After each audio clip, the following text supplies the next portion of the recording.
À 4 jours du second tour des élections législatives où le risque est grand de voir parvenir l'extrême droite au pouvoir, un nouveau meeting est organisé par les représentants de la société civile, mais aussi des syndicats et des médias indépendants pour opposer un front démocratique au risque que fait peser le Front National au pouvoir.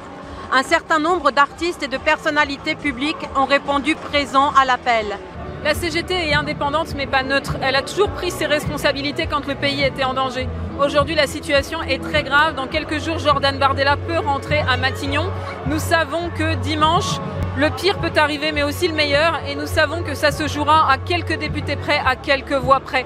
Il faut donc rester très mobilisé pour battre l'extrême droite et pour gagner le progrès social. Voilà pourquoi la CGT est là aujourd'hui. Je pense à mes ancêtres à la CGT, c'est-à-dire à tous les précédents secrétaires généraux de la CGT.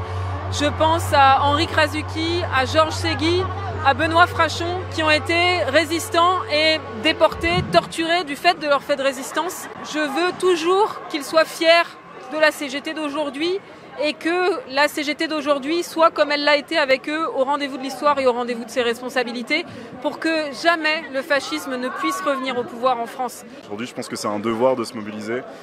Moi qui est fils de personne qui est venue en France, d'Ivoirienne et du Burkinabé, qui est venue en France pour des raisons, pour un meilleur avenir. Je trouve que quand je pense à ma nièce ou mon petit-neveu, j'aimerais aussi leur donner leur chance et voilà, grandir dans ce milieu cosmopolite. Et je trouve qu'aujourd'hui, cette montée de, je suis désolé pour les termes, mais de racisme et de méconnaissance de l'autre me fait peur. Et c'est très important de se mobiliser, de montrer qu'on est là, de montrer qu'en fait on baisse pas les bras et que c'est pas parce que des personnes ont peur, parce que c'est de la peur, qu'il faut voter pour le RN. On connaît l'histoire, on a vu dans certains pays quand on vote pour l'extrême droite comment ça se passe, et aujourd'hui le fait que ça se passe comme ça en France, moi ça m'inquiète. Tout simplement j'ai envie de montrer que je suis là pour tous les Français. J'essaie aussi de comprendre sans stigmatiser bien entendu, parce que je pense que le RN les partisans du RN ont beaucoup été stigmatisés, et aujourd'hui leur montrer qu'en fait on est dans la même galère. C'est un climat très anxiogène depuis la dissolution. J'ai des potes qui n'arrivent pas à dormir, j'ai des potes qui ne comprennent pas comment ça va se passer. Je trouve que c'est aussi important d'être fier de ses origines, d'être fier d'être français, et que les deux sont totalement compatibles. Tu te vois vivre dans un pays gouverné par l'extrême droite ? J'ai grandi en France, j'aime la France, j'aime également mes origines, mais oui, je me vois totalement vivre dans un pays gouverné par l'extrême droite pour me battre, pour pas baisser les bras. Je trouve que c'est trop simple de fuir en fait. Mais je pense qu'on doit pas se dire qu'il faut fuir, mais continuer la lutte, notamment quand on a moi je suis française, je suis blanche, et donc je pense que je peux avoir le privilège de parler et de lutter pour ceux qui pourront plus en fait. Et donc je pense que c'est important, moi je considère en tout cas qu'il va falloir continuer de lutter même après, quand on a les moyens évidemment. Est-ce que la jeunesse emmerde toujours le Front National ? Oui, complètement, on emmerde le Front National, et même s'il arrive au gouvernement, on continuera de l'emmerder. Ça c'est sûr, parce que il porte des idées qui sont absolument antagonistes aux nôtres, des idées d'une société complètement raciste, qui est divisée en fonction de si on a la nationalité française ou non, sur l'accès aux droits aussi notamment. On est évidemment très attaché au droit à l'éducation pour tous et toutes, peu importe sa nationalité. Et donc évidemment qu'aujourd'hui, dans les urnes et dans la rue, on emmerde le Front National, mais aussi s'il arrive au gouvernement. Tu te vois vivre sous un gouvernement dirigé par l'extrême droite ? Tu te vois étudier, vivre, travailler sous un gouvernement d'extrême droite ? C'est compliqué, j'avoue que j'ai du mal à anticiper, sachant que c'est quelque chose que j'ai jamais connu.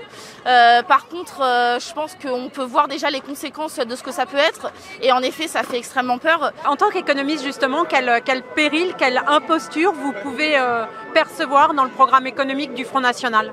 Alors déjà, je suis pas là avant tout en tant qu'économiste aujourd'hui, je suis là en tant que citoyenne. Je suis là en tant que femme. Il y a des menaces très fortes pour le droit des femmes. Je suis là en tant que binationale. Il y a des menaces très fortes sur les étrangers, sur les migrants, sur les binationaux.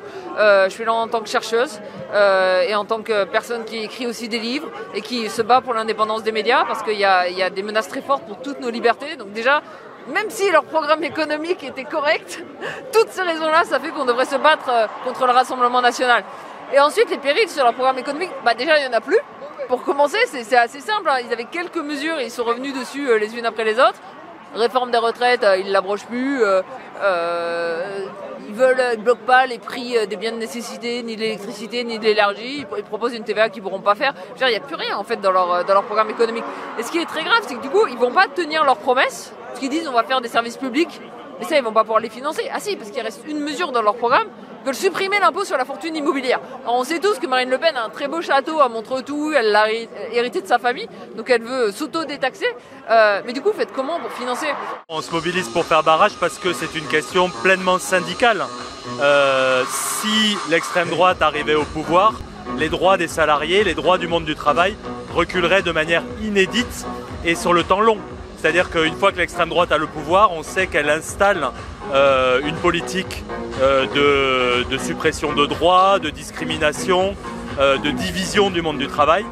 Et puis elle installe aussi dans le pays un climat général qui est à la haine, à la suspicion, à la violence. On ne veut pas voir ça arriver. On ne veut pas voir ça arriver.